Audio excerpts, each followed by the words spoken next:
I still can't believe the words that came out of my own mother's mouth, right there in the middle of a massive, beautiful, and utterly pretentious resort lobby.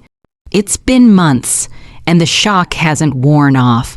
She looked me dead in the eye, dismissed every year of my hard work and struggle, and said, with a tone of utter finality, "This resort, darling, is for *** successful people, ***. And my sister." Oh, my sister, Chloe, nodded along, her gaze flicking over my simple, nice but not designer outfit, before she chimed in with her own little stinger. Exactly. ***, not warehouse workers, ***. They were talking about me, of course. The successful person was Chloe, the newly minted marketing executive, and the warehouse worker was me, the black sheep, the one who took the unglamorous path. They thought I didn't belong, that I was a hanger-on at our expensive annual family reunion. But here's the kicker, the moment that made their carefully constructed world shatter in front of dozens of onlookers.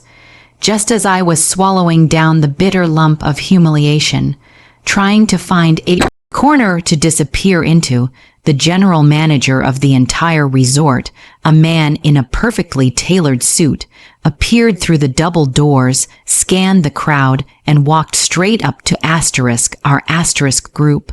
He looked past my mother, past my smirking sister directly at me, and said in a loud, professional voice, "Ms. Williams, I apologize for the intrusion, but there's a slight clerical issue with your family's reservation. It's a technicality, but it needs your *** approval to proceed.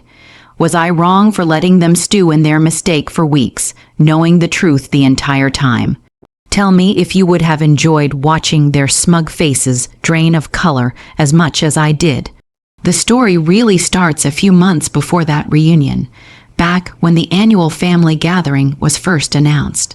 My family has always been, well, let's call them *** status sub, cest ***. My mother, Eleanor, is the matriarch of this obsession. She values titles, salaries, and perceived prestige above everything else.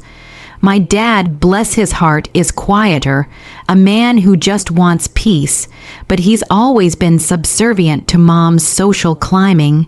Then there's Chloe, my younger sister. She learned the lesson young, and she learned it well.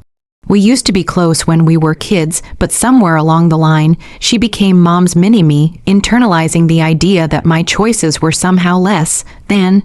While I was struggling through college, trying to figure out what I truly loved, Chloe went straight into business, got her MBA, and landed a high-paying, high-title job right out of school. And that's when the subtle and not so subtle dig started. I, on the other hand, stumbled a bit. I dropped out of a traditional 4-year business degree after realizing I hated it, and instead, I found my passion in logistics, inventory management, and the sheer efficiency of massive operations. I went back to school for an applied technology degree and started working my way up in the supply chain world. My first job out of college was as a humble warehouse associate, yes, a warehouse worker, for a small, local distribution company. I loved the work, I loved the problem solving, I loved the tangible results of a good day's work, but to my mother and sister it was a step down, a failure to launch. Their condescension was a constant, dull ache in the background of every family gathering. "How's your little job going, sweetie?" Mom would ask, the word little dripping with patronizing sweetness. Chloe would always follow up with some unsolicited career advice, usually starting with, "You know, if you ever want a real job, I could try to get you an interview for an administrative assistant position." Now, about the resort. My uncle, who made a fortune in early tech, decided to host the family reunion at this place called the Zenith. It was one of those exclusive 5-star luxury resorts, the kind of place where everything is gold-plated and the staff wear white gloves. The cost per room for the weekend was astronomical, easily more than my monthly mortgage payment. When the email chain went around with the prices and the suggested attire, My stomach sank. I honestly couldn't afford it without completely draining my savings. I was just about to send a polite email declining, citing a prior commitment, when Uncle George called me directly. He was a good man, immune to my mother's snobbery, and he'd always been quietly supportive of me. "Don't be ridiculous, Layla," he said, his voice warm. "This is important. I'm covering your room and board. Consider it a gift. Just tell me what kind of suite you want, and it's done." I felt a wave of relief and gratitude wash over me. I still felt awkward about the cost, but I couldn't say no to Uncle George. He deserved to have the whole family there. So I sent a simple reply to the group. "Thanks, Uncle George. Can't wait." I didn't mention the free ride.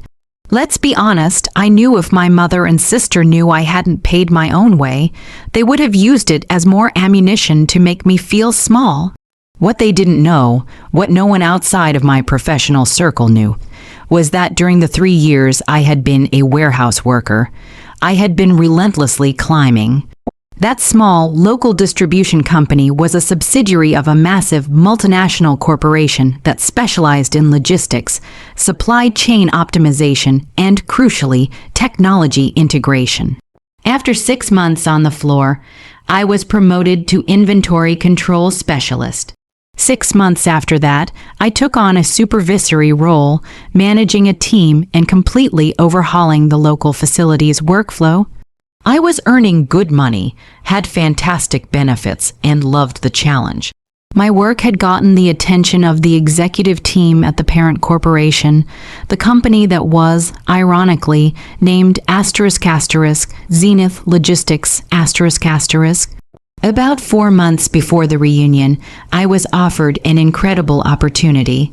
The parent company was launching a major multi-million-dollar technology project to integrate their entire global logistics network onto a single cutting-edge platform. They needed someone who understood the gritty details of the warehouse floor, the high-level needs of the executive team. They needed a project manager, a senior project manager. The salary was almost triple what I was making, and the title was huge. I accepted immediately. My new role involved extensive travel, managing vendor relationships, and overseeing the rollout of their new system. It was an intense job, but it was what I had been working towards. I had kept the promotion quiet for a few reasons. The family gathering was approaching, and I didn't want to deal with the inevitable grilling and scrutiny, and also, honestly, I was savoring the peace of just flying under the radar. I figured I'd drop the news casually after the reunion when things were settled. I arrived at the Zenith Resort, which, as it turns out, shared the same name as my company but was completely unrelated. I was staying in a beautiful, quiet suite that Uncle George had booked, and I was excited to finally relax. The first night's welcome dinner was fine, the usual small talk and polite catches up. But the next morning, as everyone was milling around the lavish lobby waiting for various planned activities, I made the mistake of walking over to my mother and sister, who were deep in conversation. With my Aunt Caroline, who was a notorious gossip, my mother was holding court, of course. "Oh, Layla, there you are," Mom said, her voice laced with that familiar mix of concern and subtle disdain. "We were just talking about how lovely the Zenith is. The service is impeccable. Did you see the list of clientele they usually host? CEO, senators, people who are truly making an impact." She paused, letting the statement hang in the air, then looked pointedly at me. "It really is a resort for successful people Aunt Caroline nodded gravely. "Well, Chloe is certainly a successful person. That promotion at the bank was fantastic, dear. Very high profile." Chloe, sensing her cue, gave a sweet but undeniably smug smile. "Thank you, Aunt Caroline. It was a lot of hard work, but I truly believe that you have to be ambitious. You have to be willing to climb. Some people are just comfortable staying where they are. No, in their comfort zone, her eyes landed on me. It's not for everyone, this kind of success. I mean, they wouldn't just let anyone stay here. That's when Mom delivered the final, crushing blow. She leaned in conspiratorially, but loud enough for a few other family members and, crucially, a member of the resort staff to overhear. Oh, no, dear, of course not. This kind of luxury is earned. It's not for, well, you know, warehouse workers, The sting was immediate and intense. It was more than just a dig. It was a total invalidation of my entire professional journey. I felt my face flush hot with a mixture of anger and deep, deep hurt. All the quiet success, the late nights, the strategic moves, the professional titles I had earned, all of it was reduced to a single, scornful, entry-level job they remembered me having 3 years ago. I opened my mouth, ready to finally unleash the truth about my senior project manager role, ready to stand up for myself when it happened. The general manager of the Zenith Resort, a stately, older gentleman named Mr. Davies, whom I'd actually had a very brief, polite exchange with at check, came striding out from the back office. He looked focused, professional, and very determined. He didn't even glance at my mother or sister. His eyes found mine. He walked directly up to our little group, stopped right in front of me, and addressed me as the primary authority. "Ms. Williams," he stated clearly, his voice carrying just enough to cut through the lobby chatter, "I must apologize for the interruption, but we have a slight clerical issue that requires your immediate attention." My mother's face twisted in confusion. She stepped forward, trying to interject. "I'm sorry, Mr. Davies, I think you must have the wrong person. I made the family reservation. Layla is just. Mr. Davies held up a very polite but very firm hand, stopping her mid-sentence. He kept his gaze locked on me. "I assure you, Mrs. Williams, I do not. This is a technical matter concerning the booking structure. It simply needs **MS, Layla Williams's ** approval to proceed. You see, the reservation was made by a corporate entity on your behalf. A very large corporate entity. They've designated you as the corporate liaison for the booking." My mother was speechless. Chloe was staring at me, her mouth slightly open, the condescending smirk completely gone. I could feel every eye in the vicinity on me. This was the moment I could have corrected the situation. I could have explained that Uncle George had simply used his company's booking agent to get a bulk discount. But the image of my mother's dismissive face, the sound of Chloe's scornful voice, it all flashed through my mind. They had just publicly humiliated me. They had just told me, a person they knew and loved, that I was a failure who didn't deserve to be standing on the marble floors of this grand place. So I kept quiet. I let the silence hang there thick and heavy. A wicked, satisfying feeling started to bubble up inside me. I looked at Mr. Davies and adopted the exact professional, clipped tone I used when I was on a conference call with executives. "Understood, Mr. Davies. What is the precise nature of the technicality? Is it an issue with the charge code allocation or perhaps an unexpected tax requirement?" The general manager's eyes widened just slightly in professional appreciation. He immediately switched to business jargon, sensing my level of understanding. "It is the charge code MS Williams, the company that holds the master account, **Zenith Logistics **, has a new preferred vendor for large-scale event staging, which impacts our in-house billing system. We need your authorization to override the default vendor code on the family's block of rooms." And there it was. Not just the name, but the fact that I, Layla the warehouse worker, was the officially designated corporate liaison for a massive account, an account that had booked their entire family reunion .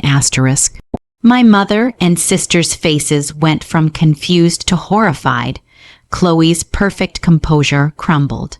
I turned back to my mother and sister, maintaining my poker face, though I was screaming with triumph on the inside. "Oh, don't worry, Mom," I said, my voice perfectly neutral. "It's just a little bit of corporate paperwork, nothing a warehouse worker can't handle." Then, turning back to Mr. Davies, I played the part. "Lead the way, Mr. Davies. I assume we can sort this out in the business center." Mr. Davies gave a slight, respectful bow. "Of course, MS Williams, right this way." And I followed him, leaving my mother, my sister, and a stunned Aunt Caroline standing in the middle of the opulent lobby, watching me walk off with the general manager of the exclusive resort they thought I didn't deserve to step foot in. I was gone for a good 20 minutes. I didn't actually need to override a charge code. Uncle George asterisk was asterisk the one paying, and he asterisk was asterisk using his company's agent. But his company, a major tech firm, was a huge premium client of Zenith Logistics for their global freight operations. The reservation was made under a massive master account held by my company, and I, Layla, was the person designated to manage all major account issues, including vendor approvals, because I was Senior Project Manager leading the implementation of Zenith Logistics' new global system. Mr. Davies knew me because I was on a high-priority list of contacts for their most valuable customers. The whole clerical issue was a minor 2-minute call to his assistant to confirm a code, but he had correctly identified me as a hive, Al, you client representative, and treated me with corresponding deference. He was just being respectful to a major business partner. When I walked back into the lobby, the air was still thick with tension. My mother and sister hadn't moved. They looked like statues. Aunt Caroline was gone, no doubt already on the phone. My mother approached me, her voice now completely lacking its usual authority. "Layla, what was that?" she stammered. "Zenith Logistics, why did he call you MS Williams? What is your approval needed for our asterisk reservation?" Chloe jumped in, trying to salvage the situation with a desperate theory. "Did Uncle George use your asterisk company account, Layla? Did you just get a small discount through your old job?" I looked at both of them, my face finally softening, but not with kindness, with a kind of quiet, deep disappointment. "Mom, Chloe," I said, keeping my voice low so only they could hear, "I haven't been a warehouse worker for a long time. I work for Zenith Logistics, the entire massive multinational company." "But your job," my mother whispered, still completely baffled. "I'm the Senior Project Manager for the Global Systems Integration. I manage the rollout of their new multi-million-dollar internal technology platform. I manage entire teams. I fly all over the world. I don't just work there, Mom. I'm a key executive contact. Uncle George's company is one of our clients, a very important one. When you book an event under an account that size, the system defaults to the designated liaison for any administrative overrides. That person is me. I am the reason your reservation here is secure. I am the person who could technically approve or revoke vendor code that pays for this entire family gathering." The silence that followed was the sweetest sound I had ever heard. Chloe's face went white. The thought that she had just publicly mocked the person who literally held the key to her luxury weekend was a beautiful thing to witness. My mother looked devastated, not because she was proud of me, but because she had been so fundamentally, publicly wrong. All her years of carefully constructed social superiority had just been blown to pieces by a general manager and a charge code. For the rest of the weekend, the dynamic completely shifted. Suddenly, my mother wanted to know all the details of my job, not to criticize, but to brag. "My daughter, Layla, she's an executive at a major logistics firm. Do you know how much responsibility that is?" Chloe was unnervingly quiet, only speaking to me to ask in a small voice, "Can you really travel anywhere you want?"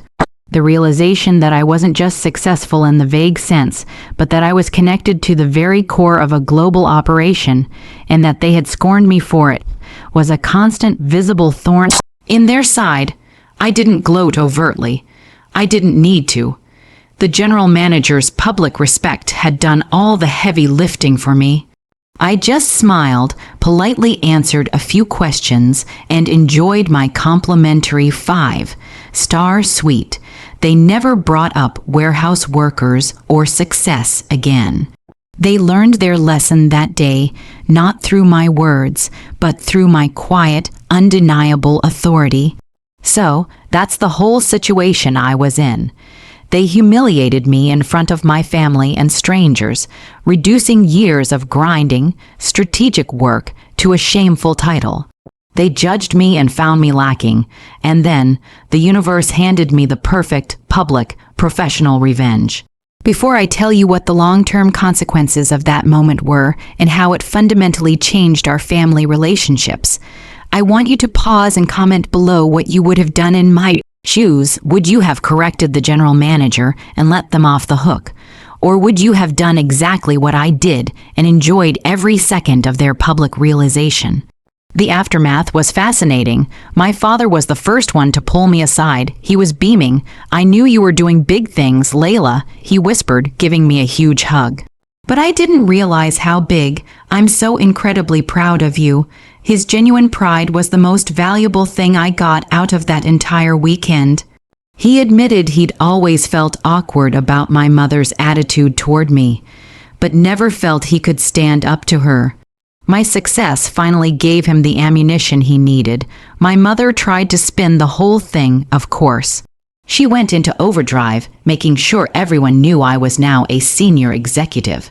But the sting of her earlier words, and not warehouse workers, lingered. She realized the full extent of her mistake. She had almost alienated the most professionally successful person in the entire family gathering, simply because she couldn't look past a title. Our relationship is still rocky. I've put up much stronger boundaries. I answer her questions about work professionally, but I no longer seek her approval. I don't need it. Chloe and I had the hardest road back. She finally admitted that her smugness came from a place of insecurity. She was terrified that her own high-flying corporate job wasn't enough, and tearing me down was a way of propping herself up. She actually apologized, a real, tearful apology, and it was a major turning point for us. She said she was embarrassed and regretted ever belittling my path. We've started rebuilding our sisterhood, and she's even asked me for genuine career advice, which is a massive step. She's learning that true success isn't about the asterisk name asterisk of the company, but the asterisk impact asterisk you have and the asterisk value asterisk you create. I left the Zenith that Sunday feeling lighter, stronger, and more confident than I ever had before. My quiet years of grinding had paid off, not just in my career, but in the ultimate validation against the one thing that had always held me back: my family's corrosive judgment. I realized that my value was never dependent on their approval, but it sure was satisfying to watch them realize the extent of their error in such a dramatic, public way.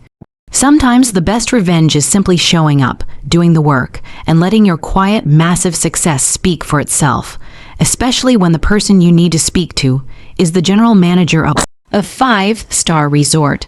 I learned that you don't always need to fight fire with fire.